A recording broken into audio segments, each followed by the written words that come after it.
everyone, and welcome to a new episode of the Gamer Talk podcast. Thomas Butters is my guest today. Hey, Tom. Happy to have you. Hey, how's it going? I'm doing fine. I'm currently wrapping up my day in my very, very hot office. It's crazy hot in Germany right now. But how's it in your end? You're wearing a sweatshirt, man. Yeah, I mean, in Wales, it's not so bad. Oh, you live in Wales. Okay, cool. Yeah, quite a rainy part of Wales as well. So, it's pretty cool. All right. I would change position with you for quite some days now, but yeah. So cool. Yeah. Is this your first podcast, or have you done some? No, I've done two others. Two others, yeah, I think two or three. I can't remember now. Maybe two. Yeah, two. Cool. So yeah, tell us something about yourself. Where are you currently working? Where did you start out in the game art career? Yeah. Yeah. So I started actually wanting to be a character artist for the games industry. But before that, I actually wanted to be a police officer, and that's what I wanted to do for a long, long time. Okay, ever cool. Since a little boy, really. Oh, yeah. Nice. And I just remember on the way to school, just randomly saying to my dad, Dad, I want to be a thief one day when I grow up. And he was just like, huh? Like a thief? Yeah. And because I was so young, I didn't know what I was talking about. And my dad says, no, you want to be one of the good guys. You want to be like a police officer, catch the bad guys, So I was like, oh, okay, yeah, I'll be a police officer. And so everything in my life for school and subjects was gearing up to that. And then I went in college to do a uniform services degree. So I could be a police officer, and it was the opening day, and I just hated it, everything about it. And I just sat in my dad's car or my dad's van, and I was just like, I don't want to do this, Dad. My dad's pretty old school. He's like, what? Then what are you going to do? Like, in his mind, it's like a trade or nothing. And yeah. I was like, well, I kind of like video games, so maybe something to do with that. And I had no idea, really. I just played like Final Fantasy and Crash Bandicoot and whatnot. I just love those games. And he didn't really understand it, but he was quite supportive, and he helped me find a course.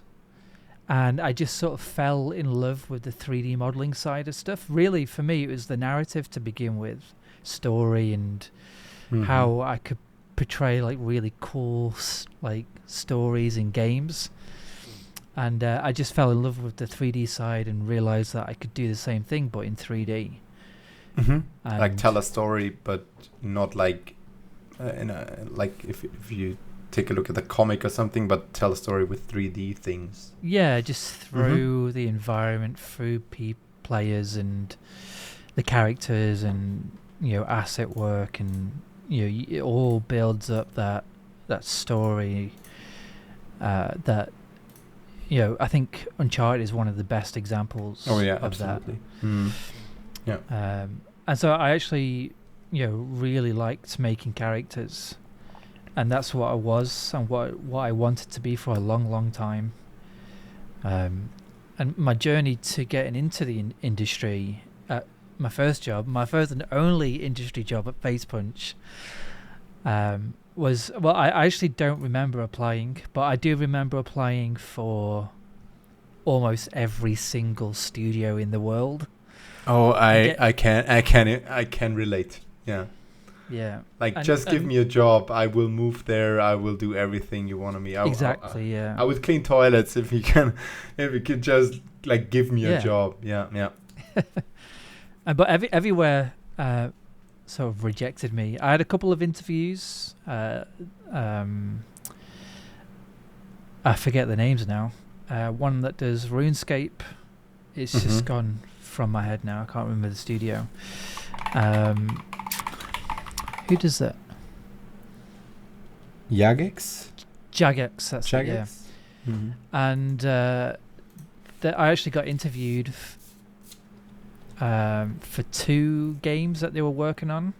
It was when they were doing a sort of like a 2.0 of RuneScape, where they would finally use UV maps, because they'd already been vertex colors for a long time. And it was that and a Transformers game that eventually bombed, and I don't know what happened to that. And yeah, I just completely bombed the interview. I just went blank. Like I just couldn't answer any questions, and blackout. Yeah, it's just like I just didn't exist. That I was making things up, which is really, really strange. I'd never experienced that before. And then it was for the Lego games at TT Games, and I did all right in that interview. Got to the final stage, and then they went with somebody else. And then out of the blue, I just had an email from Gary about wanting to join them, and he didn't really know where I would fit in, but they liked my character artwork. Basically it was up to me to convince them, and I said, well, maybe I could do an art test, because I can do all sorts of stuff, not just characters. And it was like, yeah, that's, an art test sounds good, maybe we could do that. And yeah, it just went from there. And I think I made a torch and a shed in the art test, and then they offered me the position, and the rest is history, really. I've never been to another studio. That's amazing. Yeah, I'm just on your LinkedIn profile. You joined Facepunch in 2013. That's a really long time in the games industry to stay for that long at a studio. Yeah, it's not all that common now, is it? A lot of people switch quite frequently. Yeah, fast changing, especially those days in the games industry. Yeah, I'm glad that I've been with Facepunch for so long. I'm not going to call it a family per se, because it's a business at the end of the day. But the people, they feel. I mean, they've been part of my life longer than I have with my own wife. It's yeah. It's crazy if you think about it. Yeah. So that they all, I've seen loads of people come and go, and it's seen Facepunch transform over those years. It's been a wild ride, really. So for you being so long in not only in the industry but also in the studio, like, how has the things changed? This is like a really, really long question, and there are many answers to it. But what is the most significant change in those years in the industry, and maybe in the studio, maybe in the culture of making video games? Obviously, so I joined before PBR was really standard. So on a technical, on an artistic point of view, that was really a major shift that I experienced whilst working at Facepunch. I think what's changed is honestly the quality of artwork, because software like Substance Painter really opened up a lot of avenues for people, a lot of new ways of doing things. And instead of relying on Photoshop and photo source texturing, and the way that Substance Painter really changed the game for a lot of artists, including myself. And yeah, I feel like it's really increased the quality of a lot of people's artwork, of what's possible.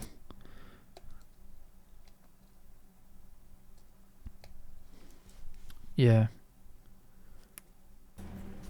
So in terms of like technical, you would say the PBR was the biggest game changer in that regard in that time.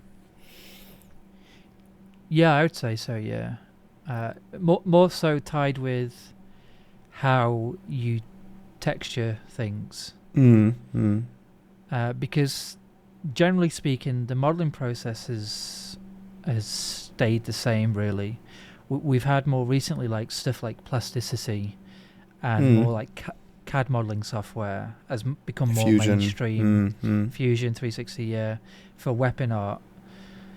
But generally speaking, most of it has stayed fundamentally the same. But the way we texture and author textures has, really changed a lot. It started with uh, NDO and what was it Mm-hmm. called, like DDO, Mm. which is a plugin for Photoshop, and it was bringing the model in 3D and being able to texture on the asset itself. Was it like a Uh, low budget version of Substance Painter or something?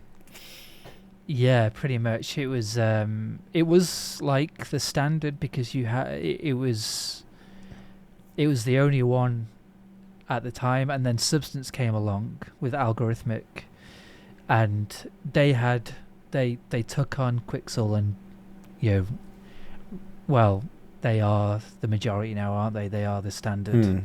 for Mm. texturing. Um, yeah, and with stuff like anger points and Mm. the masks and generators, it's pretty awesome. It's Yeah, way better than it was. it's pretty powerful now.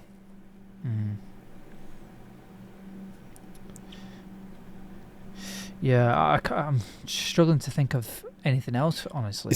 Is there anything like how you guys approached games or how games were seen in the industry? Because like we had a huge explosion of not only studios but also like games in the last 10 years. Like I think having a blockbuster now is way harder than it was maybe 10 years ago. I don't know, maybe this is a Yeah, wrong statement. no, I think you're right. I think you're right because with games like DayZ that really propelled like the zombie survival genre outside of like Left 4 Dead. Mm. They it I think that was in early access as well. It was very early in development when it went quite viral and popular. Mm. And then we had the whole Steam Greenlight system where you could have access to a game very early on in its development and have incremental development cycles that was pretty much unheard of for studios. And the problem now is that it's so common that you're getting access to a game where they make all these promises and they often fail to deliver those promises. So there was some benefit to keeping things under wraps like they used to, like I guess big AAA studios do today. Still, I guess, like Call of Mm. Duty, Ubisoft games with Assassin's Creed, you don't really see anything in development until it's out or until a trailer's shown. Whereas with the rise of like indie studios, Mm. it's you see a lot more of the development cycle. Oh yeah, I know what you want to say. Mm. But I think it was also necessary for the industry to be a bit more open. Also, like how the industry was seen the last 10 years, especially when when someone spoke of games, it was like always kept pretty niche, but it never really was. Yeah. in comparison to movies or music or other entertainment industries. Oh yeah, for sure. Yeah, yeah. And I think that Way more helped. accepted. Exactly, that helped to accept more what this really is, like this form of art. And I think my dad is a good example of that actually, because Mhm. he's very much old school. He's worked with his hands. Oh yeah, Since yeah, yeah. he's 16, and he's still going today. And he's like, he's near retirement age. And he just didn't get it at first. It just didn't. It was like sitting at a computer all day, like Yeah. It's completely understandable on the other side, right? yeah. And I guess you could say it's the same thing for streamers today, Mm-hmm. because a lot of people don't consider that as a tenable Work. work. Like it's not really work when actually, it's exhausting. I know quite a few streamers, and uh, and I try to stream myself, artwork wise, and it's exhausting work, absolutely exhausting, mentally, emotionally, in some cases physically. Yeah. I can imagine. if you But if you see it objectively, you're sitting at a screen and talking with the screen for several hours, and that's it. Yeah, and yeah, there's nothing more to it, and I think that can be quite draining. yeah. So with games, it's like it's just part of our culture now, where it wasn't so much before. It wasn't just reserved. It's not just reserved for the nerdy guy. It's like everyone is doing. It's like everyone listens to music now. Everyone plays games in some form, whether it's on your mobile or it's on your Xbox or your PlayStation or PC. I still find it weird when someone has recognized or knows of Rust, when it's just like you just wouldn't expect them to. Like there was one time when in an old flat that I was living in, the I don't know who she was, maybe like some sort of inspector or something, went round inspecting, and she's like, oh, that's a nice setup. And I was like, didn't expect her to use that phrase. It's because she works in a letting agency, for flats. It's the last person I thought, that would use that phrase. I was like, yeah, I mean, I use it for my work. And she's like, oh, what do you do? I was like, oh, I make games. And she's like, oh, what do you make? And I was like, Rust. And she's like, oh, I've heard of Rust. I'm a big That's League cool. of Legends fan. I was like, my mind was blown. Like equally, like on the other side, I'm on the other side, I guess you could say, where I make games for a living. I play games quite a lot, and I just expect people to have never heard of my game that I've worked on for all of my professional life. Yeah, like this can also be quite frustrating because I don't have many friends that play video games. Most of them just play those random, no, those super popular shooters like Call of Duty or FIFA. Some FIFA. But yeah, that's it. And they only know those games. And if you tell them that I work on another game, they were like, I have never heard of it. And I'm like, it's yeah. You know what I mean? Like it can be quite frustrating to tell people that there are other games that are really successful apart from Call of Duty or FIFA. Yeah. And with Rust, it's like the most like successful or popular survival game statistically to date. It's consistently in the Steam top 10, Crazy. and it's just like after 10 years but I still expect people to not have heard of it, like the average person, because they'll either be playing Sims or Call of Duty. The ones that actually get TV adverts. Yeah. Do you still play Rust, or are you playing your own game? That's cool. At the moment, I'm actually playing Final Fantasy 16. and I'm loving that. But occasionally, I'll dip into Rust every now and then. Cool. And regret it because I'm not good. Nice. So, like, how has Facepunch developed in the last 10 years? Like, I imagine you grew heavily in terms of people.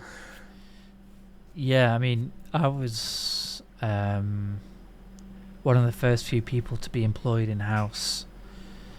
I think on my payroll it's like number 2 or something like that. And still is, right? Hopefully, yeah. I'm not sure how it is. Maybe it's changed with different systems that we've used. Yeah. I mean, we've had for the longest time we've had a flat hierarchy at Facepunch. For the longest time, you'll notice on LinkedIn, for example, that I've just been like a 3D artist for for quite some time. Because we've not really had hierarchy. Everyone was essentially on an equal level.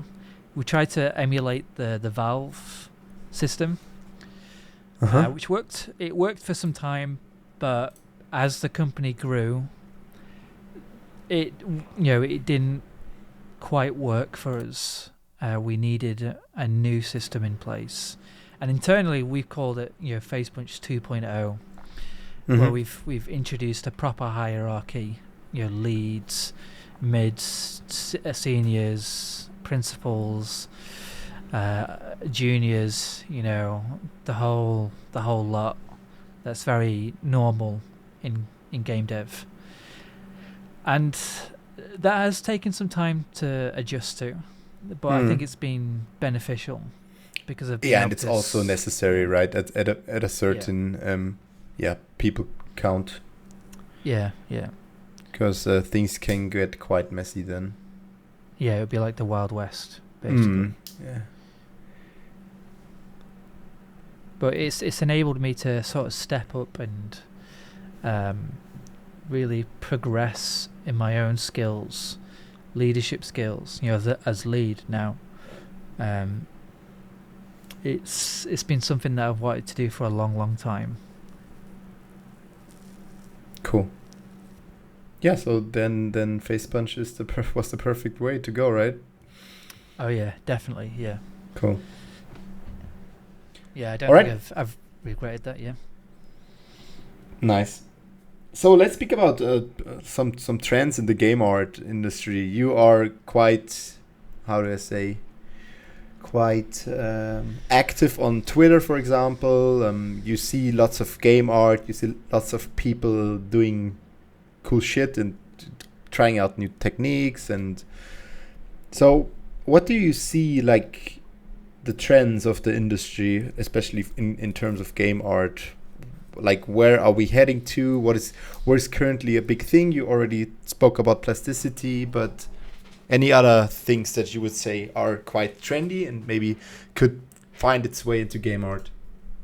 I think I can only speak in one facet of that, more so like the weapon and prop side of things. But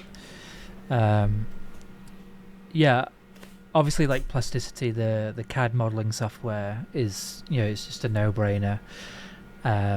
It's I've never actually used it, but I hear incredible things about it. And when you're creating super realistic weaponry, it obviously it makes sense and is obviously the way forward.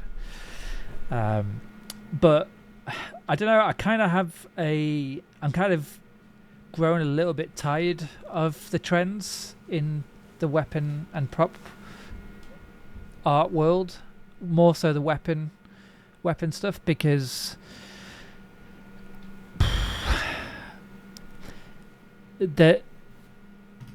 from what I've seen is that people feel like they need to have particular weapons in their portfolio to be considered a serious weapon artist.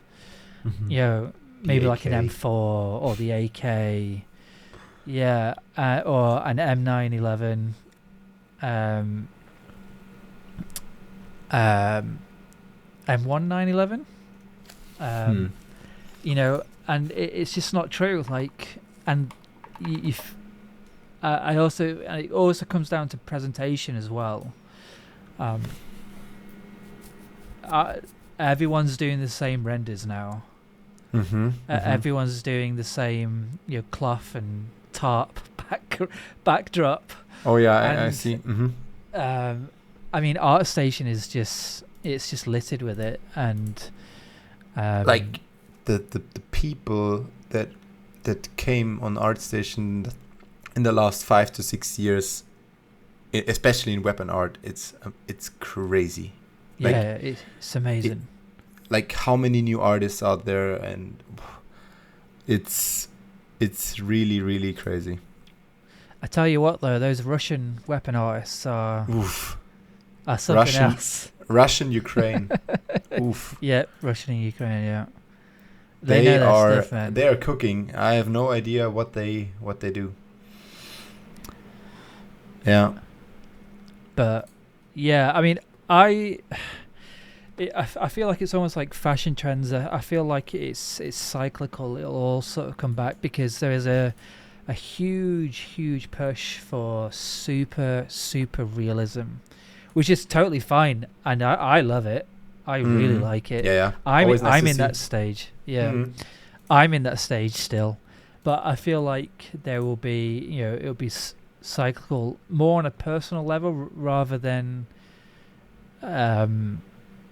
almost as a group, if you want to say that. But yeah. I feel like people will sort of go towards more of like the Valorant style. I guess it's kind of already starting to happen with there's a new game out, FPS game that's kind of like Valorant / Counter-Strike that's just come out. That was a streamer was had backed it, a couple of streamers, and my mind has gone completely blank now. You mean Concord? Not Concord, no. Shoot, what's his name now?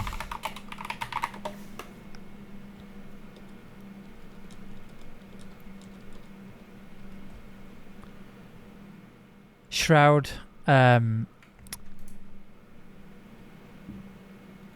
What's it called now? We'll play a jingle. Sorry. In the meantime. Yeah. I'll find it, don't worry.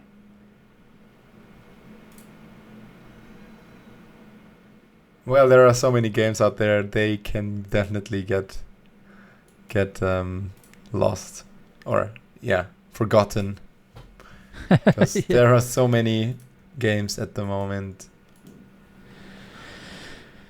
Sometimes Spectre Divide, is it called? Okay.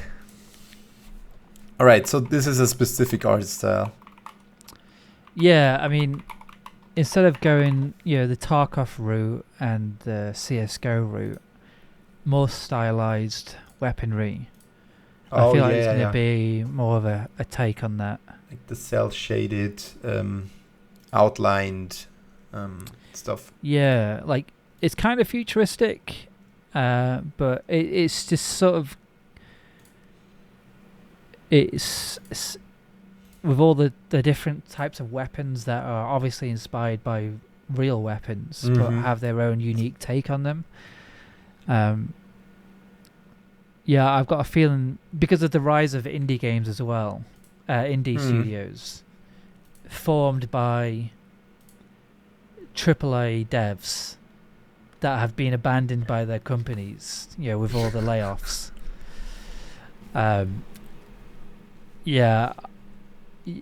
There's going to be a huge influx of new and interesting art styles for weapons. I bet.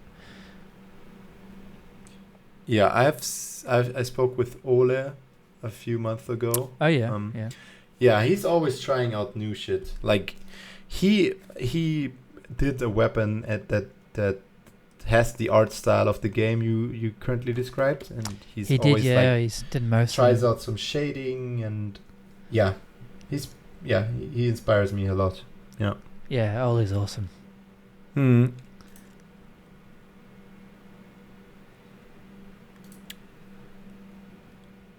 So, what if you were a young artist now and you want to break into the weapon art industry? Like, what advice would you give those as trends are changing? There are new ways to tackle things, to model things with plasticity or fusion. What, where would you start? I would encourage them to really nail down the fundamentals, subdivisional modeling, understanding shapes and forms, because weapons they have organic shapes in them, like all Mm-hmm. throughout. Understanding how those forms sort of come together and solving Build up. those the polygonal puzzles, let's say, how to solve It's a those and puzzle, yeah. Yeah. understanding. Yeah, just understanding how to work geometry to really complex forms, and because I don't think it's entirely beneficial to go straight in with booleans with ZBrush if you don't understand how those booleans can be constructed manually. I mean, some people might scoff at that, but I really, because you might go into a studio where they don't have ZBrush and all you have is Blender, and you have to do subdivisional modeling. Or you may be in a AAA studio and they need you to make it non-destructive, and they don't want you to use ZBrush and boolean it that way, and secondly, don't be persuaded by the current trends that you see. Yes, some of it may be pretty cool, but be original, be yourself. Like, art is very much an expression of your own passions and your own love, the things that you enjoy. Art isn't what you think would make other people impressed, or what you think would impress other people. It's it's an expression of yourself. And so I remember hearing of someone where they felt like they had to have an M1911 in their portfolio. I was like, no, you don't. No, you don't have to have that. Make what you want. Make what you want. If you've seen some obscure weapon, even if it's like a water pistol, if you do it and you do it well, and you show your skills, that is what matters most, honestly. If you can understand how something is put together, which is incredibly important for weapon art, then it doesn't really matter what you make, really. Like I said, it could be a water pistol, it could be a Liberator, it could be an M4 for sure, but you have to be able to show that you understand how a thing is constructed, and those complex base fundamentals that I just spoke about. And yeah, I would really encourage, you don't have to, especially for portfolio renders, you don't have to do the same tried and tested tarp on the bottom from Quixel Megascans. Come up with something interesting, original. Yeah. Well, it doesn't have to be new, right? It just just different. Yeah. And how would you learn that? Like, would you do tutorials? Would you try out things? How would you approach it? Would you go to university? What's your take on that? So I'll start with the last part about like portfolio renders and the type of weapons that you like. Again, I can only really speak from my own point of view, but bring in stuff, draw from your own life, your own, what is around you, how things are ordered in your own room where your PC is. That's all very organic and very real. Draw from it, really. And so you might see on my Twitter, I repost a lot of accounts that have like post images of weapons, like real weapons, and how they pose with them, because they're done in real life. It's very natural in how they sit, like, even from like old magazines and stuff like that. There was even a trend recently in the last year or two of like rendering out weapons as if they're on a weapons magazine, which is really cool. Oh yeah. Yeah, I really like that idea. It's awesome, and some people have done it really, really well. Stuff like that. That's cool, man. That's really cool. Like, and what's also pretty popular, or it's not that popular anymore. It was like 2 or 3 years ago. What was the weapon hands, like having some hands, some first person hands grabbing the weapon and maybe have a small animation or something. Yeah, I did that. Not an animation, but for that Gnomon tutorial that I did for the presentation shots, I used an FPS rig from ArtStation, I think it was, and posed it to make it look even more real. But one of the ideas that I have that I'm going to try and do at some point for whatever weapon that I make next is to pose with it with my own hands. With a similar weapon, and then superimpose and copy the lighting in Marmoset and try and make it look really real. I think that might be a pretty cool, interesting idea I kind of want to explore. I'm not entirely sure how to pull it off, but I'm going to give it a go, a good shot. Also, these real world backgrounds are also pretty popular now. Like these Marmoset real life. I don't know how they do it exactly. They have an HDRI, or maybe they do it in post. Yeah, I've seen a few like weapons posed in basically in photographs, and it's all in post basically to try and get it looking as if it's actually there. But that's essentially what I would do, posing it in my own hand sort of thing. But yeah, I've got to try and figure out how best to do that.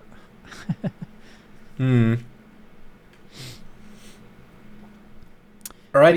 Let's speak about the learning part. Yeah. So this is. I feel like university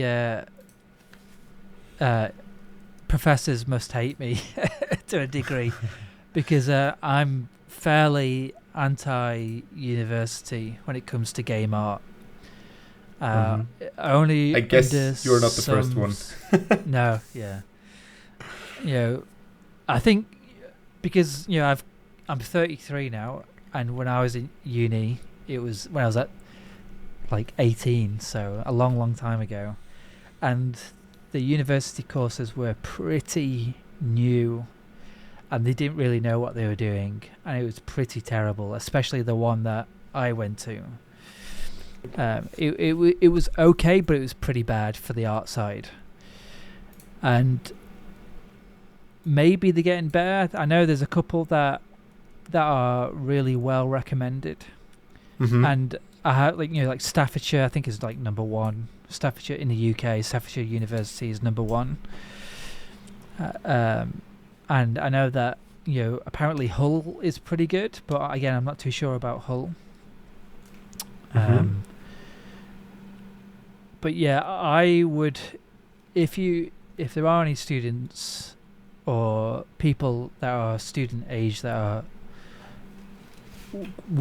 wondering whether they should go into university or not, you really have to weigh up the cost benefit, because it is so common, even today, that university learning just isn't enough. they're often having to spend a year or two after uni spending a lot of time just at home doing their own personal work and really improving and dishing out money for mentorships anyway.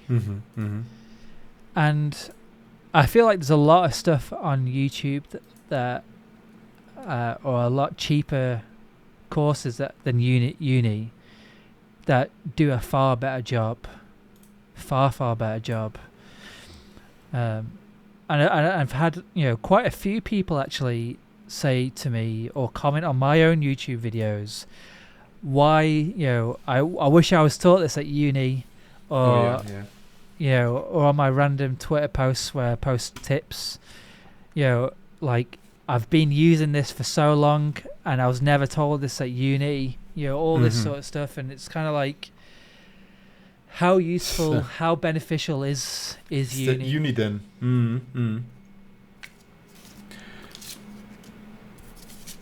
What uni is good for is the teamwork aspect, getting together with others like-minded and building something. Networking. Have like a team project and but I would say that there's plenty of resources, free or very inexpensive in comparison to uni, out there already on the internet, where a person can learn at their own speed, in their own time. Yeah, like one of your tutorials. So how was it for you, the tutorial? You already told me it was lots the of... Gnomon one. Yeah, exactly. Yeah, like your that latest was one. fun, Yeah, that was fun. I really enjoyed doing that. And they were so patient with me because I had deadlines at work that I had to get done. So it was prolonged a bit where I had to put it off and then get these deadlines done. But it was really fun. They contacted me and they were like, we really like your work. Would you be up for doing this doing a tutorial workshop for us? And straight away, my mind was blown. Gnomon, like, they do films. What are they doing? Contacting me, like, I'm a nobody. Like, it was just like, it was so strange. But I was like, if you're sure, then like, what do you want me to do? And they were like, well, we would like for you to do either a weapon or a prop. So I was like, in my head, I was like, well, I've got an inspiration board and I've got this one thing that kind of melds them both together. It's a camera and it looks like a gun. Like, that's like the best of both worlds, really. That's super cool. Yeah, and so I told them, that's what I want to do, and they were like, this sounds awesome. Like, this sounds really cool. Can you give us some... do you have any images of the style you're going to go for the final renders? So I sent them some private stuff that I've... It's not really under NDA, but I can't really show just yet because it's not out in the public. And they were like, cool, if that, we're up for this. And then, it was just went from there. And I think I did the high poly within the first week. And then I had deadlines. I was just like, whew, I've got quite ahead of myself here. But I enjoyed it a lot. It was really, really fun, and hearing the feedback as well from people who have watched it and even seen someone try and recreate it. It's just it's pretty awesome. It's been a great experience, honestly. Cool. How long did it take? Like, what was the time from start to finish? I could probably tell you, actually, because I've got the raw recordings. Oh. Still on my PC. Let me see.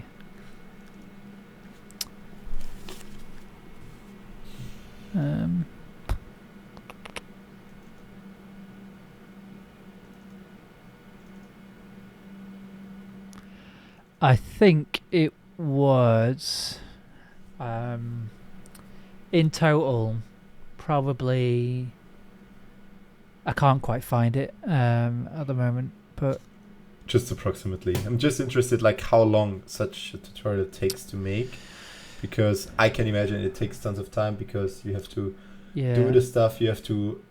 You're not doing it live, I guess. So you are talking over the process.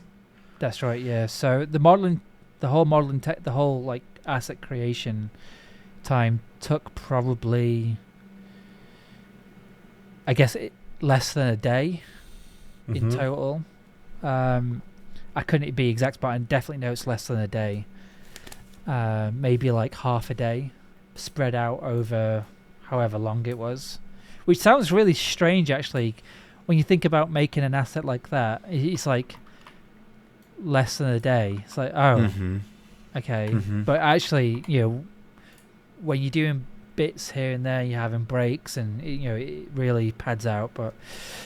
And then I've got to collate all that, make it so it's I had to make it so each video was about an hour long or under. It was very, very hard to get it under an hour, sped up, and then have to script it and speak over it for that amount of time, having to double check it I don't make mistakes, cut out certain things that I don't want people to see, like stuff in my work folders and stuff like that.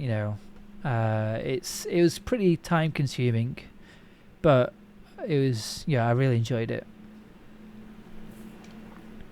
Will there be some more tutorials in the future? I guess yes, if you enjoyed it. Yeah, I'm actually it's Hack Week at Facepunch, where we get to basically make whatever we want, do whatever we want for a week. Oh, really?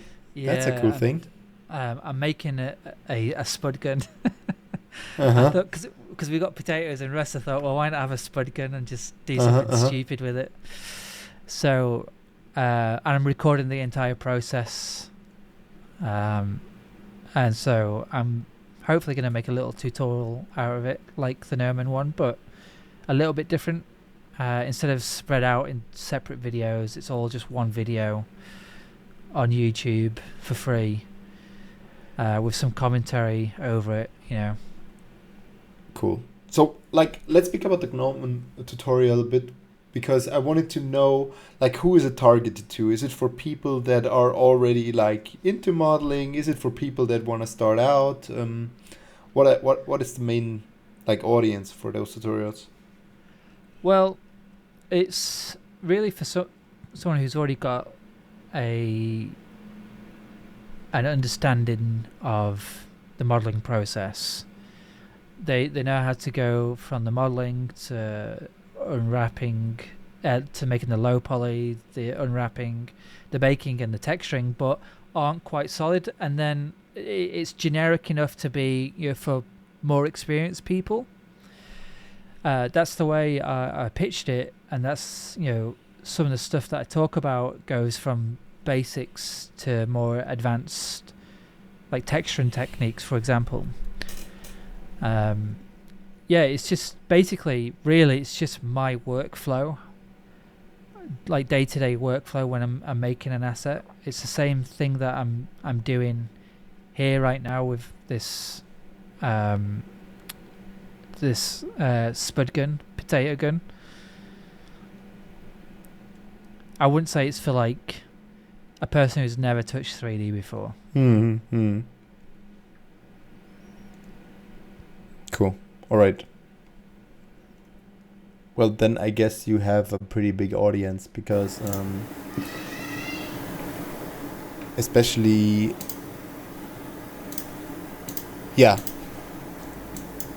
things you wanna teach are, how do I say this the best way? I think especially with these tutorials you can find a big audience, because I would watch these tutorials. Well, I never really worked with Blender, but if I wanted to learn Blender, and because I'm already working with Maya,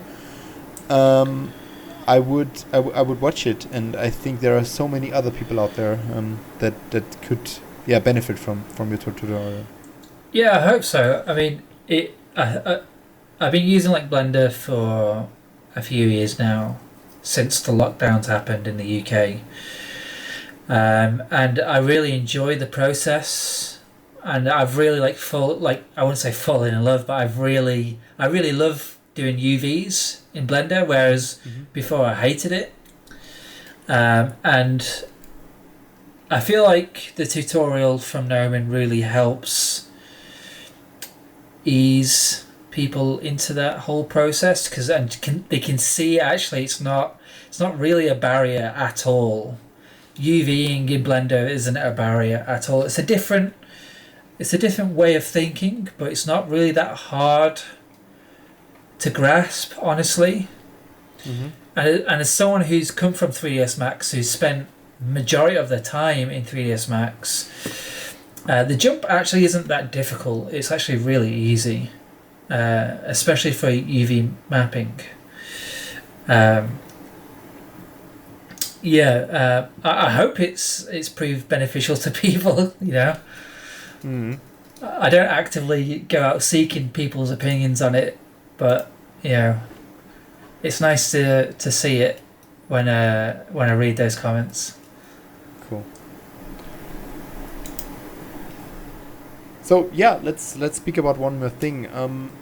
As we are artists, but also we are making stuff for video games. They need to be performant and they need to run in real time, but on the other side they need to look cool. So how do you balance the best, how do you balance the creativity but also with the functional requirements for the game?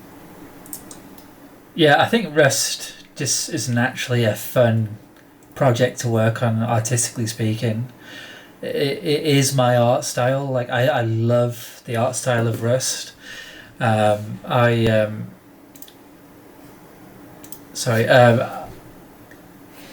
Sorry, can you hear my microphone all right?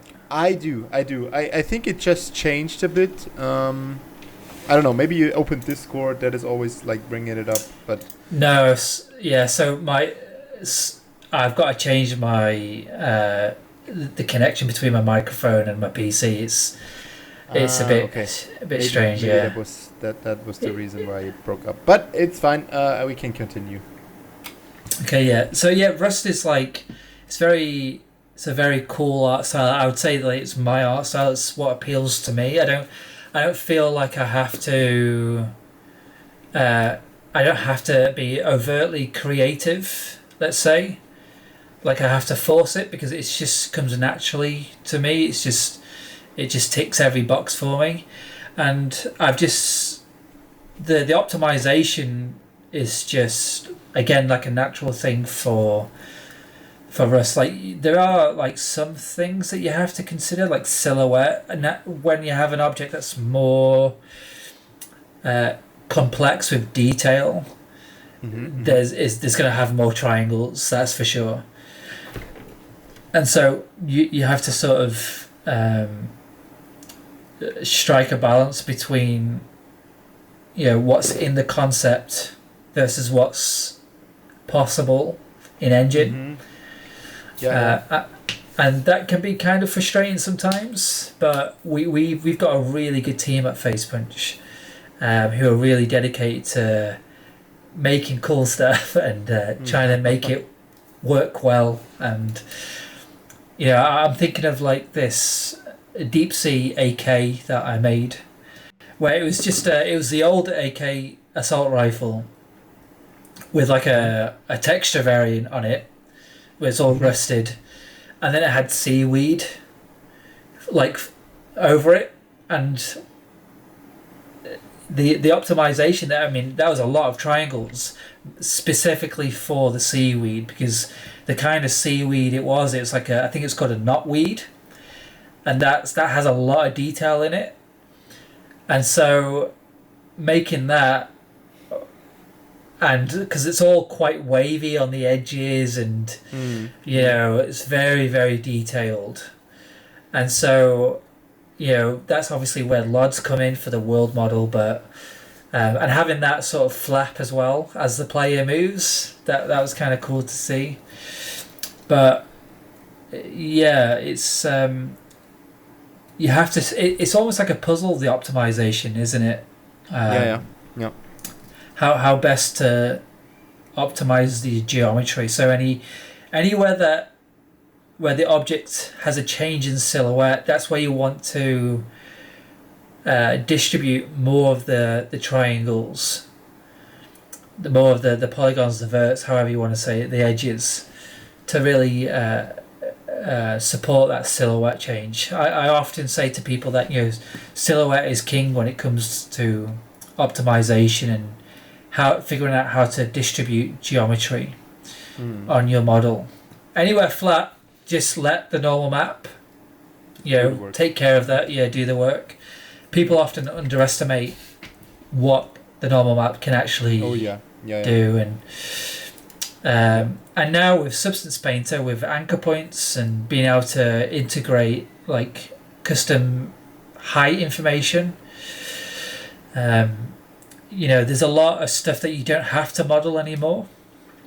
And that you can just really have some fun in Substance Painter and really try new things out, and new designs, different patterns, and as the technology is developed with Substance Painter, I think a lot of creativity is being unleashed and unlocked with it. Cool. Yeah. I would also say that maybe geometry is not that big of a thing in the future anymore. It might be more the textures that are like taking up VRAM or yeah.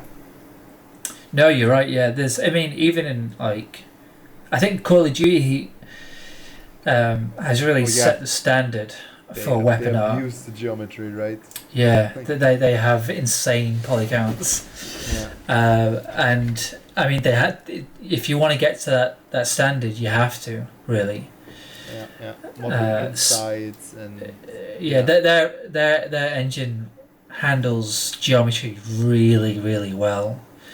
And so I think it is actually something, when I thought about these questions before, and it was actually something I was going to bring up, was the geometry thing, because we already see it with Nanite, despite the issues that they have with it. It's really shown people that the future, really, that geometry isn't going to be an issue. In the future, there will be hurdles to overcome with that sort of stuff, but we're already seeing the push for it. Like skeleton meshes and. Yeah, I mean, I think they've even come out with a solution for that now. Anyway. Yeah. So you can spend more time texturing, not doing the low poly anymore. Yeah, you know what is one question that I get quite often? It's I always find it really strange. Is there's a few people say, why do you texture the low poly? Why not the high poly? Uh-huh. I've seen quite a few people who will texture their high poly and then bake it down onto their low poly. What? Like they bake the albedo and all the onto the low poly. So they won't actually bake, not like as we would. They would texture the high poly in Substance Painter and then bake that down. But to texture the high poly, you need to do the UVs as well, right? You need to do UVs 2 times. Yeah, I think they were just unwrapping in Painter that also unwrap. But even then, I still don't think it's probably not the right way to go about it. Whenever I usually have that same reaction that you did, like what? What are you talking about? Is it used in the industry, or is it just for like people doing fun? I don't think so. I think it's a misconception, really, from people who aren't familiar with traditional industry get you practices. Yeah. there's a few reasons why it's not that practical, because it's pretty destructive. What if you have to make a change to that high poly? You need to bake again. Yeah, it's it takes Yeah. time. So maybe, Yeah. like, speaking of workflows, could you walk me through your workflow quite in a short way? Like, you create the high poly first, low poly. What's the go-to for you? Yeah, so I create a block out that's accurate as possible, but doesn't really have any no support loops or geometry or anything like that. Get that really airtight, and then I'll typically send that off to an animator, and they would do their block out animations to see if everything's all good, if anything needs to change, if there's any holes in the mesh or anything like that. And then once I get the send off, everything's good from their end, whilst they're blocking in their animations, I can start detailing the high poly mesh or the mid poly. And then once I'm happy with that, I'll maybe do a damage pass if it needs it, do some sculpting. For welds, I do that in ZBrush. Oh yeah. And then I'll depending on the objects and how much it needs a ZBrush pass, I will use the block out mesh as sort of like I'll reuse the block out mesh as a low poly, or the mid poly stage. Reuse that for the low poly. Just take out all the support loops and make sure everything's accurate, and I can add some bevels to edges that need it for certain parts that have been boolean together, and once that's done, unwrapping and then baking, and then onto the texturing. And then after that, once that's all done, usually that I focus on the view model for that. I'll duplicate that and then start creating the LODs by hand, which I hate, but sometimes it's necessary. It's necessary for us. Sometimes I enjoy that. I mean, it's cracking out some more polygons, and you can turn your head off, and so a bit like these, like optimize things. And there are certain stages in the process where it's like, okay, I could put a podcast on now, or something, or music, and I could just zone out and just and before you know it, it's home time. Yeah. Okay, cool. So you're working with tons of booleans and plugins and things. Yeah, I mean, boolean. So in Blender, I have a few plugins that a lot of the stuff that the add-ons do, it's already there in Blender. It just makes it easier to access through the. So box cut and hard ups is just like a staple. Like, it should be built into Blender, and it technically is. It just makes it easier. You can access it a lot easier, like a lot of the Boolean operations. And so so let's say I'm Booleaning an object together. I'm building the block out mesh or the mid poly. Once the Boolean is done, I'll clean up the geometry and sort of build the support loops around it. It just makes really quick work of it. You get really clean subdiv geometry. So you're still working with subdiv? Oh yeah. I actually really enjoy it, man. Same. It's so satisfying when you kind of solve an issue, or maybe a pinching in the mesh. Yeah. I don't know what it is, but as you said, it's cool. Yeah. And I don't want to move away from it, man. When seeing I don't either. plasticity and fusion, I'm like, it takes away the cool subdiv, and it also looks like it's faster, and it solves like these bevel issues a bit better, and but when you turn the wireframe on though with subdiv, That's You're like, ooh, okay, that's sexy. yeah. Let me see your wireframes. Let me see your wireframes. Yeah. Yeah. Cool. Yeah. Amazing.